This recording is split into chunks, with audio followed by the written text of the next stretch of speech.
All right, good afternoon, everybody.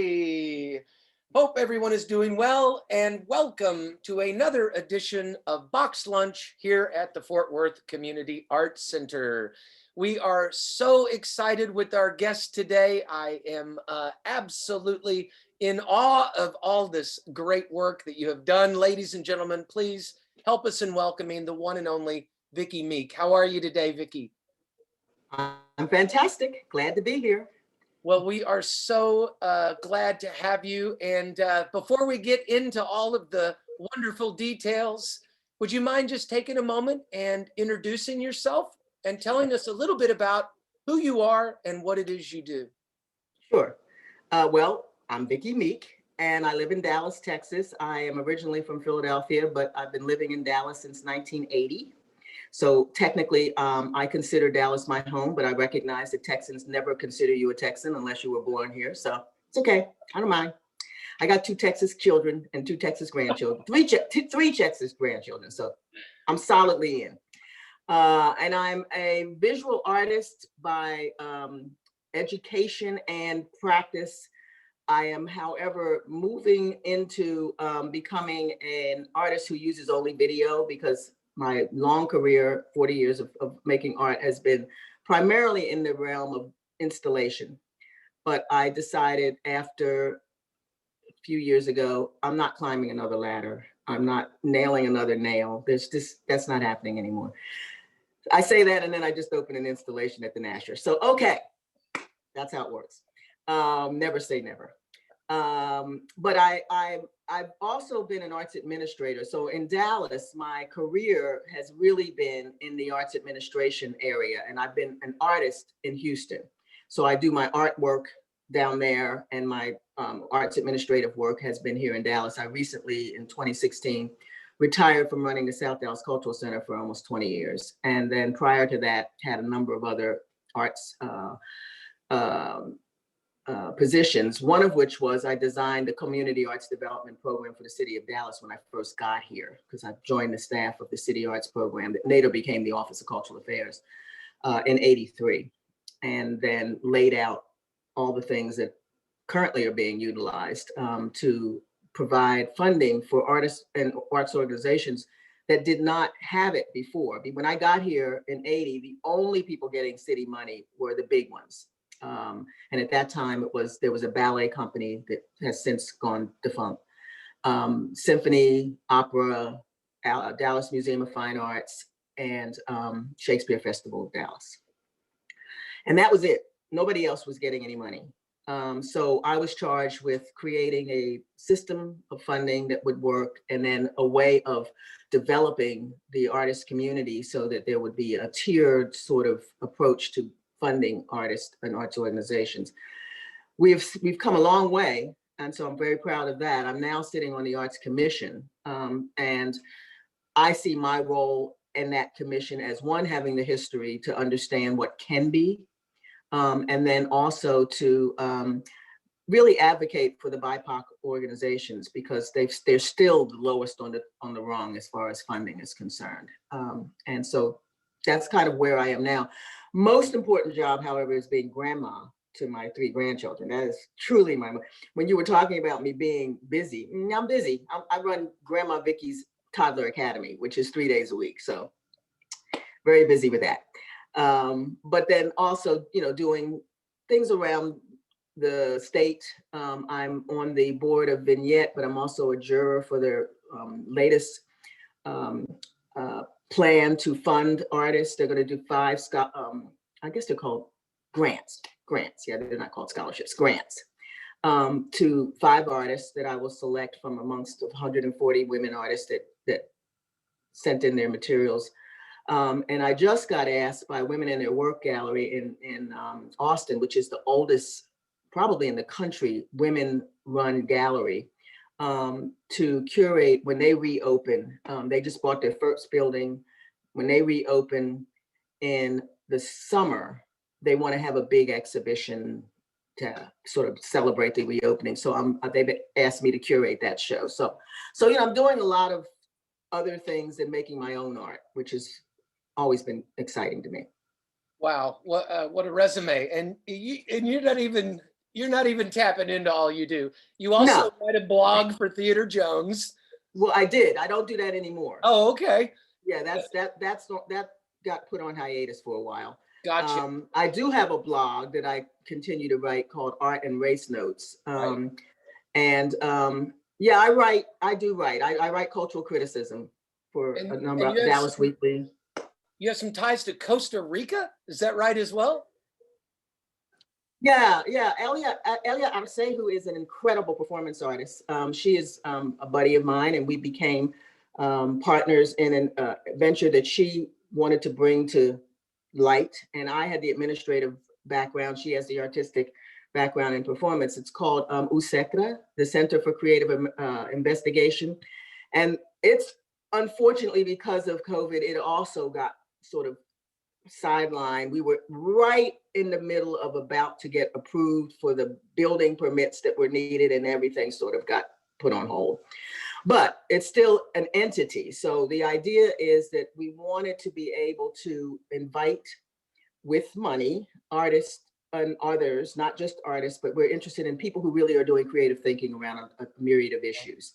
So for instance, it might be an environmentalist who is working on things around climate change, or it might be somebody doing groundbreaking work around youth engagement or something along. So we're not just interested in artists, but bringing them to Costa Rica, which if you've ever been, it's an incredibly beautiful place, and a wonderful place to be able to just think, you know, and to see how being in concert with those people changes our practice. You know, what will that make us think about as creative people ourselves? What will that change as far as, so that was the goal.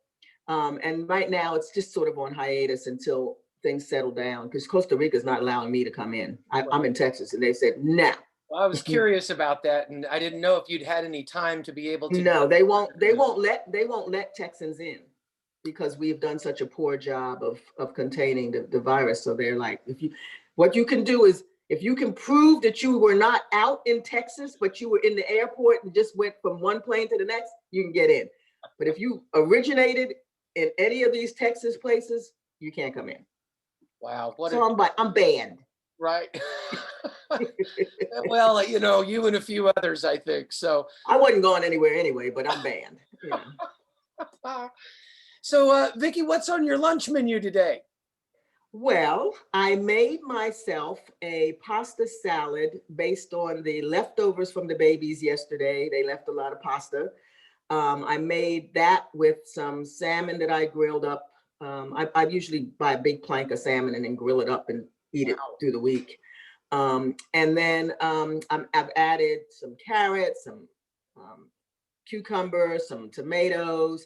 I made myself a little honey mustard dressing, and that's what I'm going to be eating for lunch. And then I'll make myself a drink of Topo Chico and apple juice. Wow. A little sparkling apple juice. Nice. Very nice. Healthy and delicious, it sounds like. So yeah.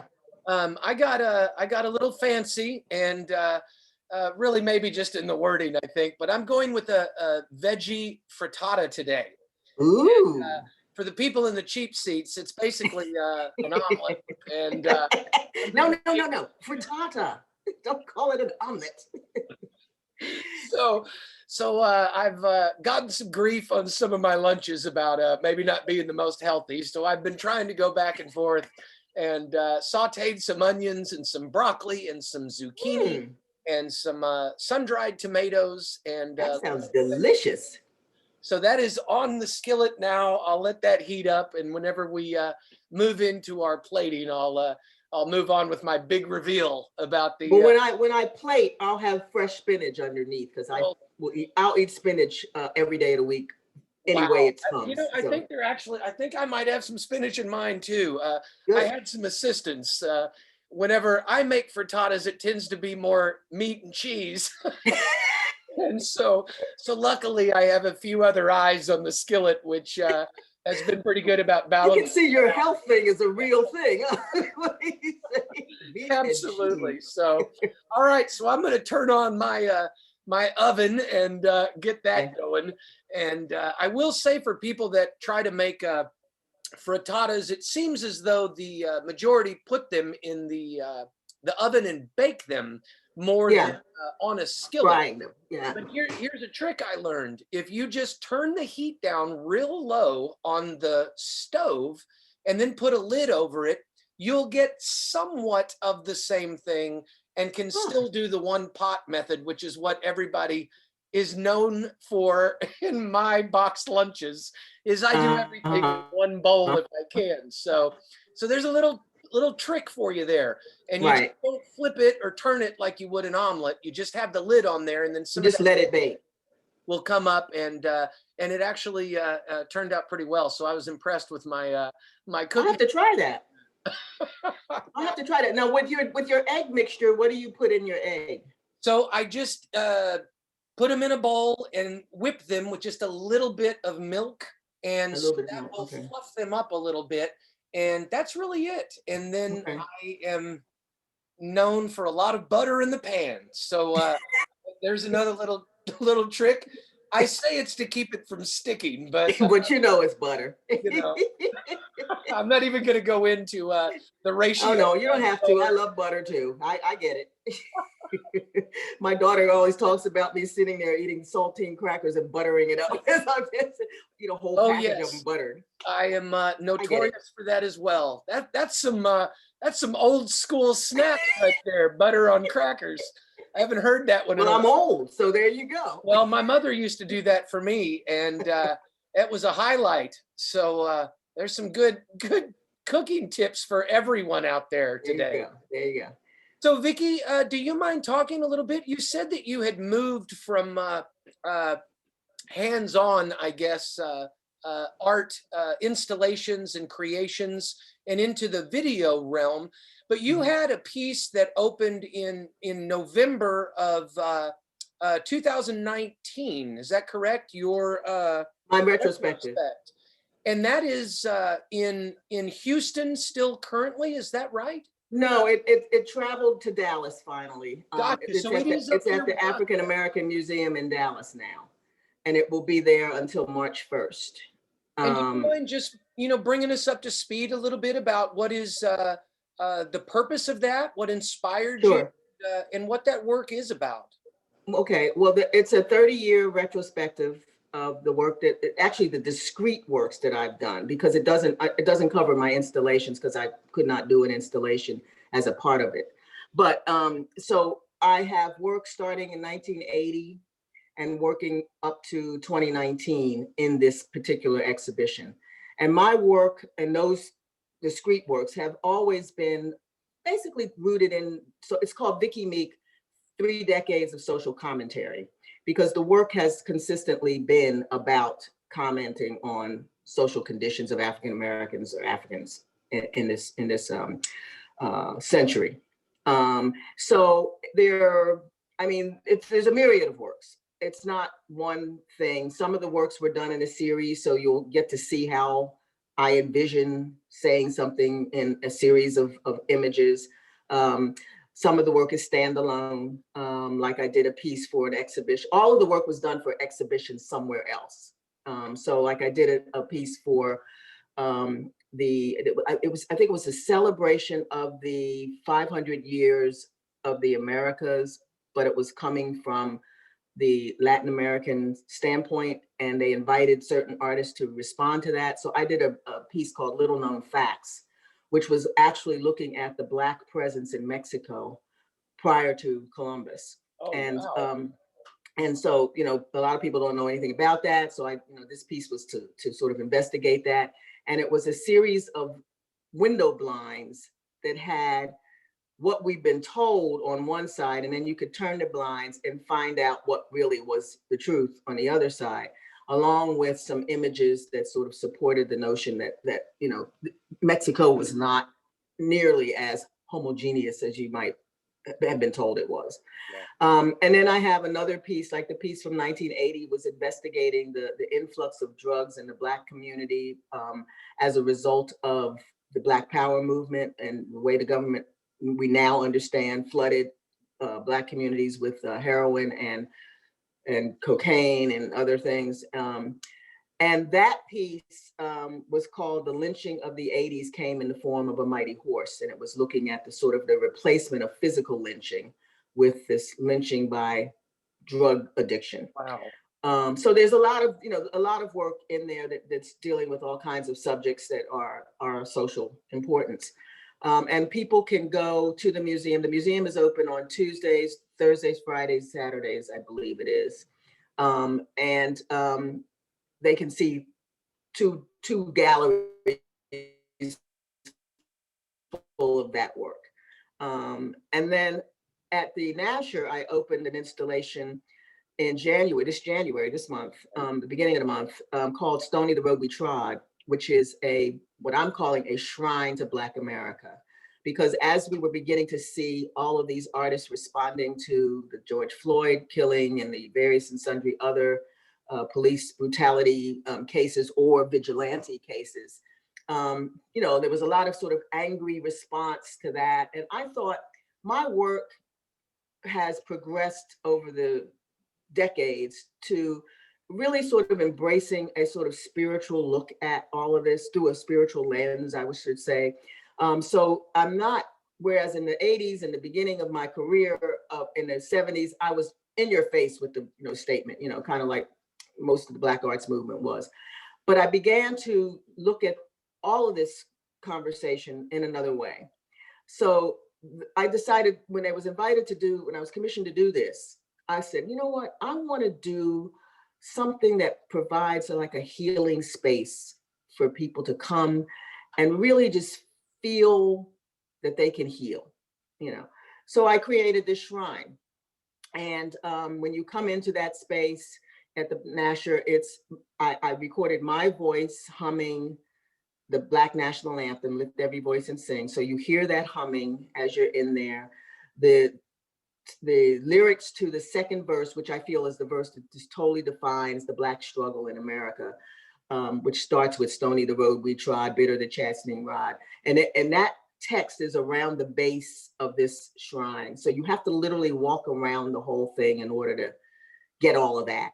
And then I've got all the iconography that I've used for years in my work: the white rooster, which is a symbol of the ancestors; the blue color, which is a protection color; big, oversized photographs of my feet on rocks, and then my feet in these blue shoes. And then I asked the people who come, there's gold paper and red pens, and you can write an affirmation for the Black community, and there are baskets that line the front and the back of it, and you can put your affirmation in there. So that's a piece that's up right now, and it will be up through February 14th. So they'll be down by the time people see this deal. But it was they can go online and they can see what it looked like. And then there's audio of me talking about my influences, because they do a whole thing on that. And I felt like, I know that it's working because the Nasher tells me the baskets get filled up like crazy, and I've been collecting them. So my friend, who's an event planner, she said, you know what, we need to do a reading of these affirmations. So yes, so we're going to do an Instagram live on her Instagram live show on February 14th, which is Valentine's Day. So it's perfect to do like a reading of love letters to the Black community.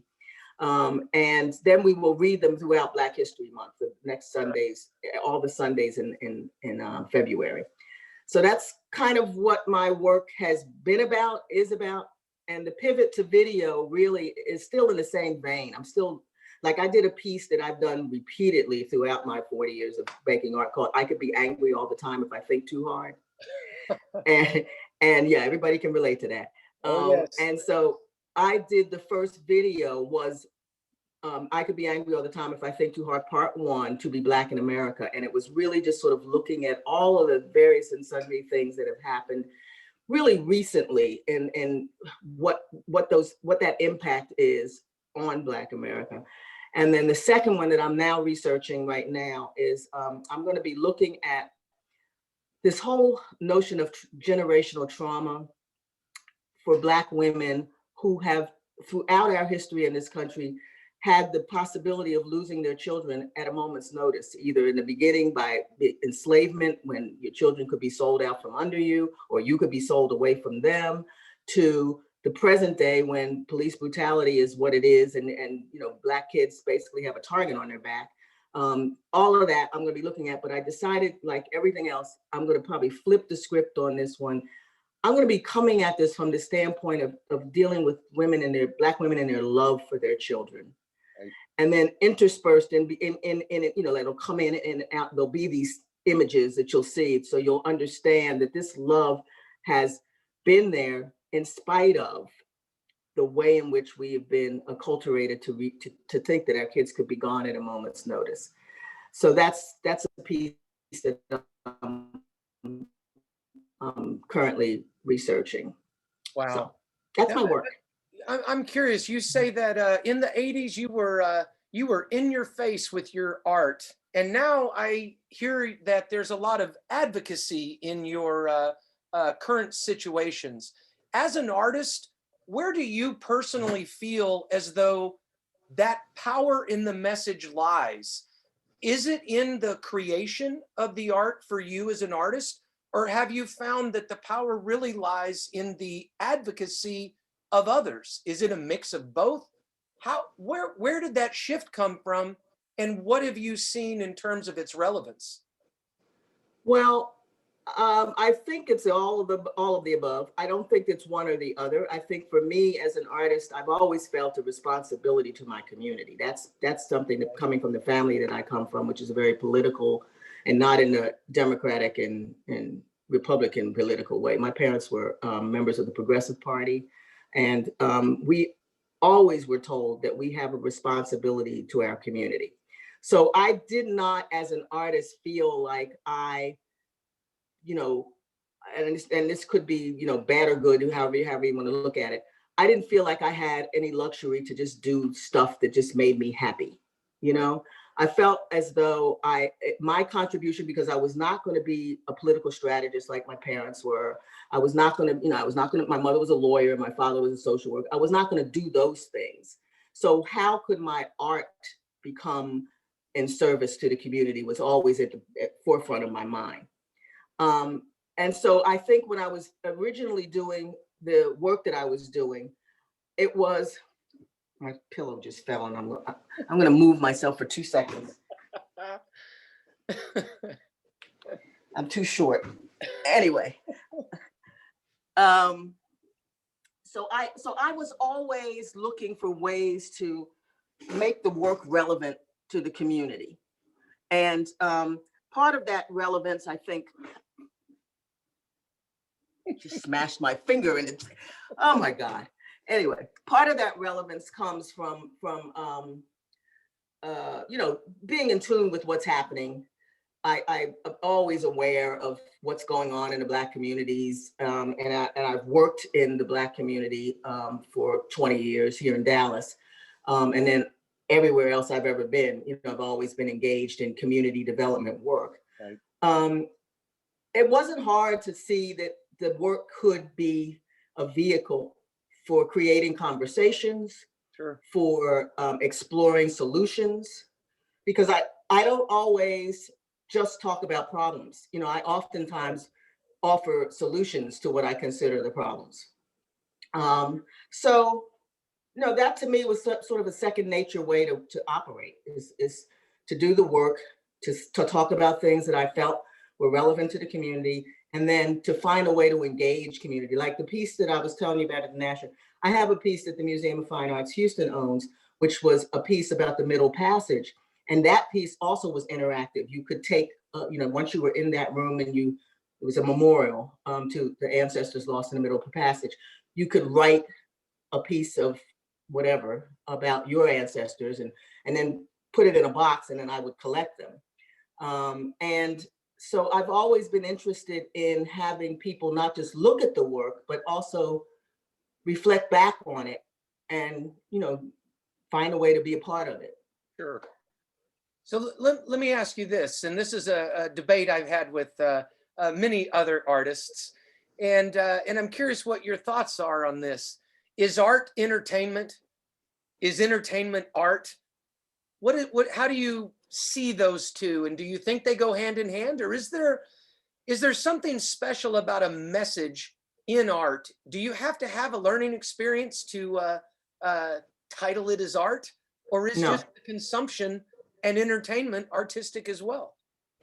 I think it's all of that too. I mean, I don't see, I'm not the type, and I've told people this who've asked me, what is the responsibility of your, I said, I am not the one to be asking about anybody else's responsibility as an artist. I can tell you what I feel my responsibility is as an artist, but I would never dictate that this is what one must do to be an artist, because art is soul work. And it's whatever is coming out of that person's soul that gets put in front of the public. And no one has the right or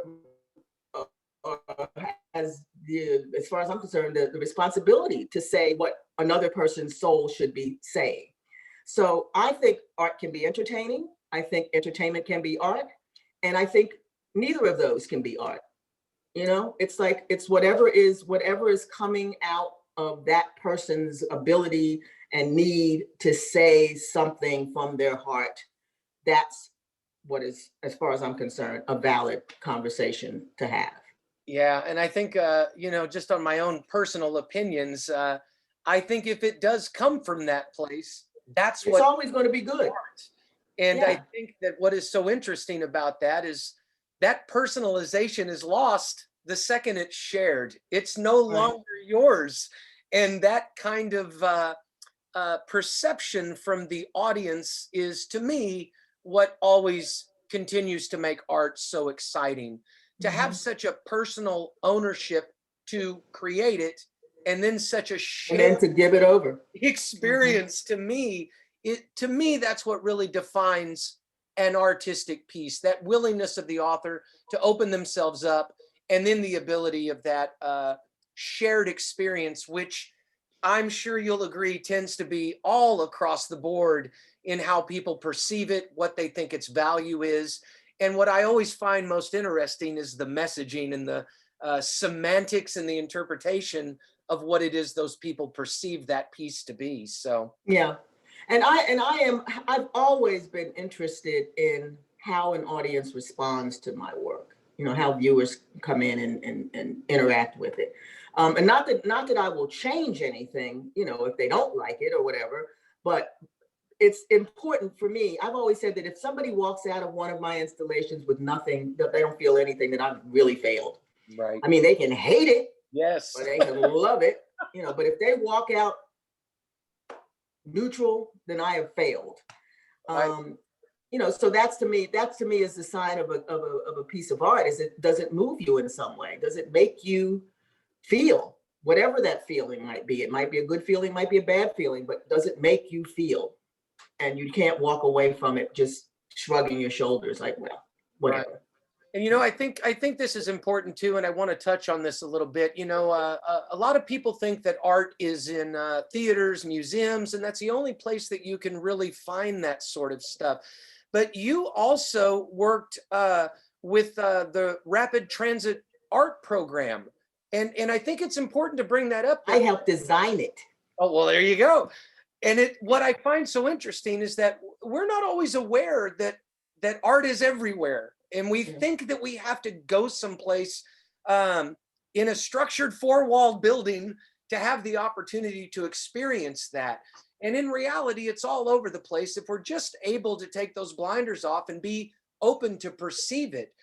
Do you mind talking a little bit about where that motivation came for the Rapid Transit Art Program? Well, as I said, I actually helped design that program back in the 80s. Me, Chip Pankey, and two people from Seattle, Washington, who were part of their transit system, designed it. And the idea was that we wanted just that, for people to have art all around them, not even necessarily that they're aware of, but that these stations would become ways of sort of acculturating people to the fact that art is everywhere. So when I was finally able to do I did 3 stations, and this was obviously after I was away from the job that had me designing that. So there was no conflict of interest, just in case.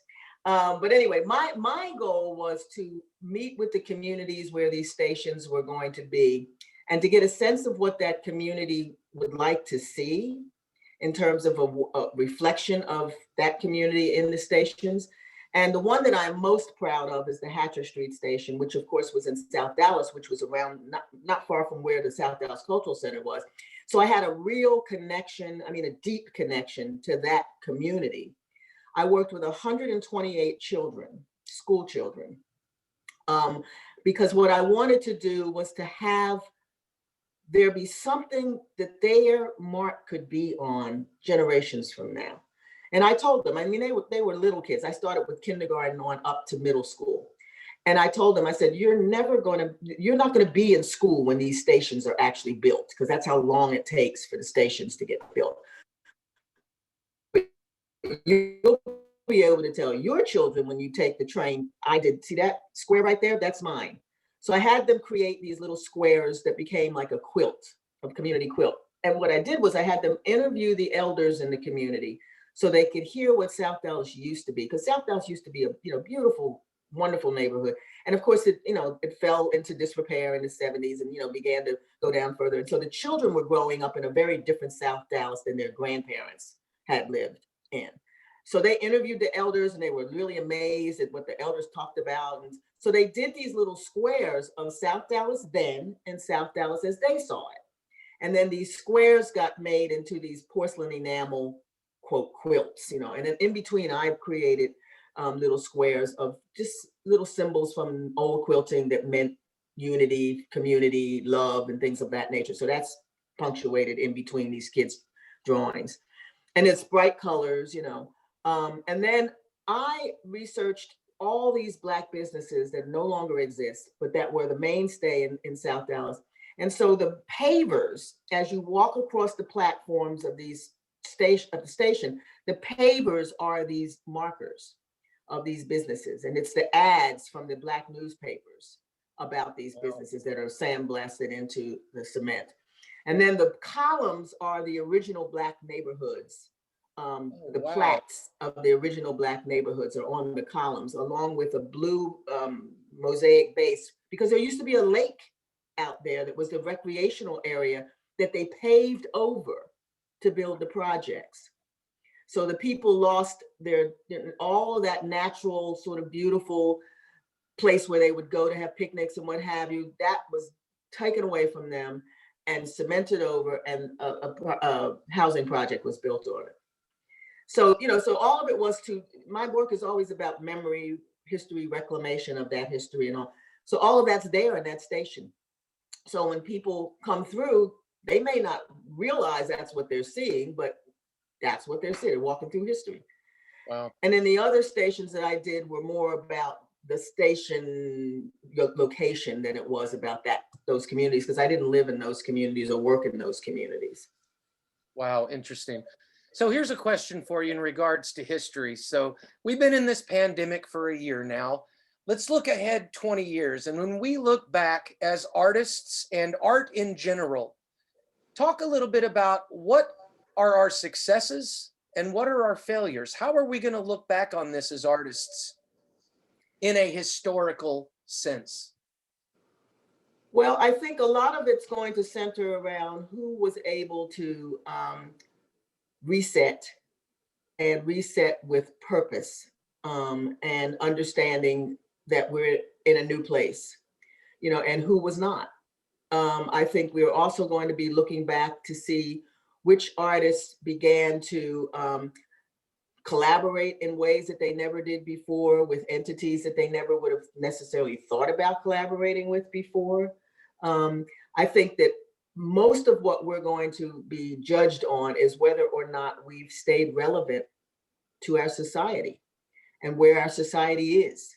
If we insist, as we talked about earlier, about people just, if I can't do it this way, it can't be done. I think, we're going to look back on this unfavorably.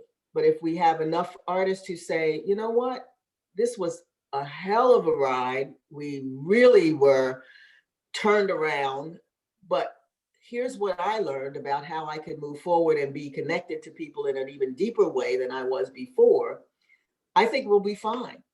I think we'll be seen in a very good light if we can make those kinds of switches in our, because let's face it, we have been acculturated to be the most narcissistic artistic community in the world. Yes. You know, that's American art. You know, it's all about how much money you can make with it, and are you famous, and you know, all these things that have nothing to do with how art humanizes people. And so we're either going to get that lesson and, you know, and deal with it and move forward on that train, or we're going to go back to being the same materialistic, narcissistic individuals we were before. I don't think we're going to, because I really believe that this is the universe's way of resetting all of our priorities, because humanity is definitely at the forefront of that conversation right now. Wow. I think that's a great point. And I share a lot of those views about art has become the artist and not the art. And I think we see a lot of that in the social media platforms. And Absolutely. it's really not even about what they're saying. It's just about who they are and how many likes and all of those things have really shifted that paradigm of what we consider to be curators and cultivators as artists ourselves. There was a time where you didn't even know what the playwright looked like or where they came from or any of that. And now that really does seem to be the motivating factor in movies and plays. If you don't have a name, if you don't have an audience, they're not even going to take that risk to even present if you're not bringing those things with you. And I think it's just terribly sad state of affairs. Fame is not what it was, and it seems like you have to have it before you get the accolades that come with it.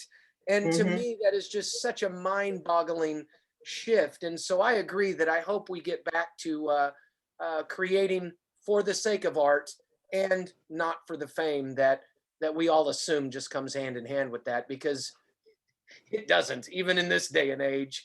There's a and what is that actually? What does that really look like? I one of the things that took me out of teaching a long time ago was that, because this was, we were leaving the 70s and going into the 80s, and I was seeing too many students who were more interested in being art stars than they were in developing an aesthetic that had something to say.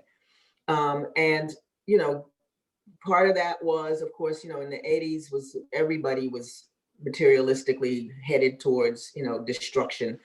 And so, they fit right in. But there was a lot lost when that became the motivation for why you were in art. That and the fact that once they figured out that, MFAs, if you can get an MFA, people would pay a whole lot of money to go to school forever in art. We started flooding the market with people coming out with these MFAs, and that the motivation was so I could get famous, so I can be that one. And I think we lost a lot in terms of the integrity of the work. And like I would tell students, I said, if you don't have anything to say, then you really ought to get out of this business now. If the only reason you're in here is because you think you can get famous doing something that you saw coming out of New York, then you probably ought to quit. Yeah, it's really become an art in itself, and it's just amazing to me what currently drives people to believe they have a purpose in the field. So.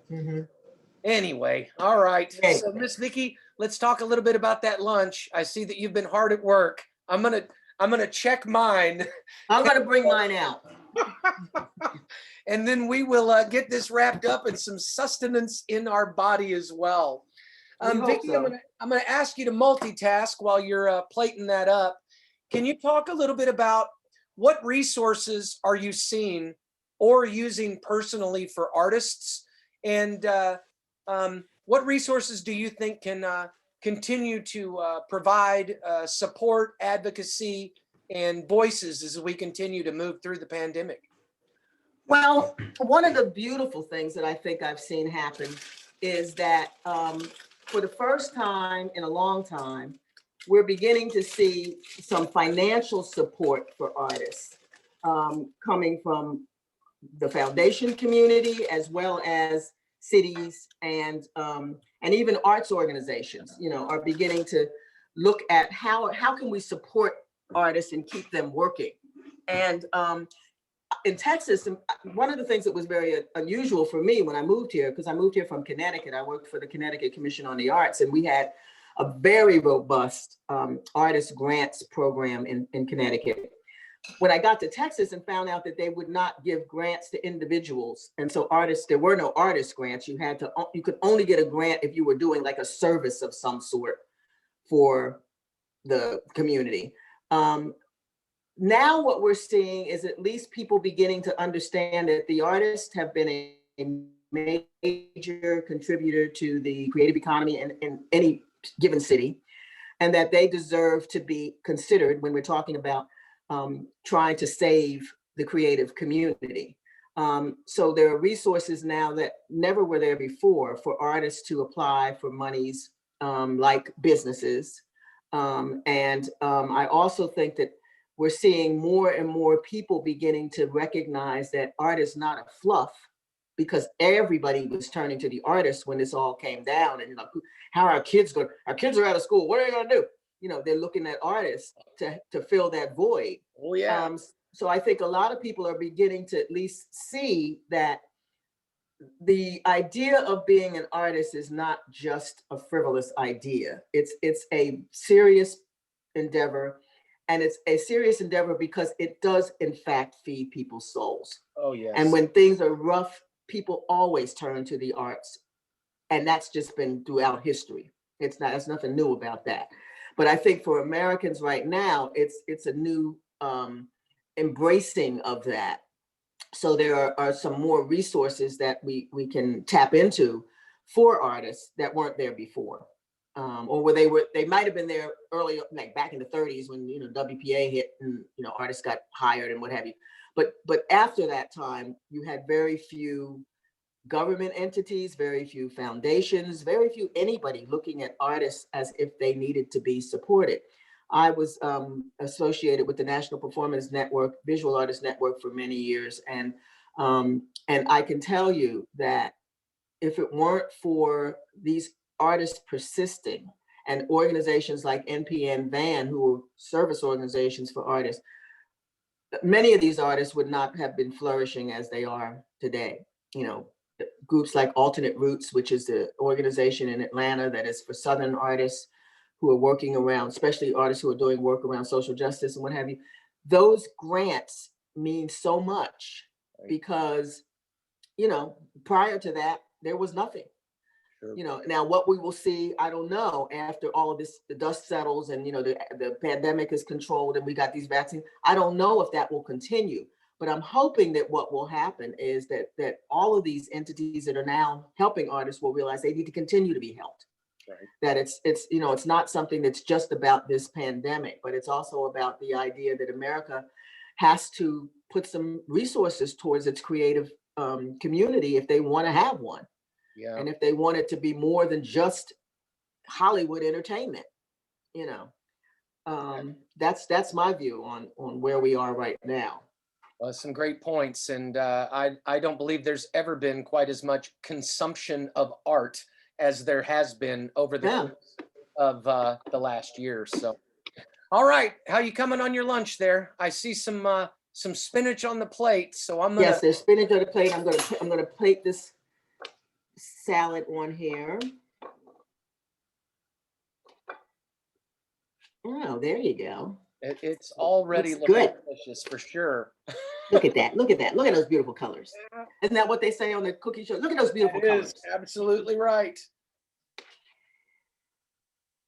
Wow. And there's protein, all kinds of good stuff on there. So there's salmon and there's carrots and there's grape tomatoes and there's cucumber and it's all on a bed of spinach. And I'm about to get my little drink out, which is going to be the Topo Chico and apple juice. Nice. Well, I'm excited to see that. So while you're doing that, I'm going to go ahead and show you.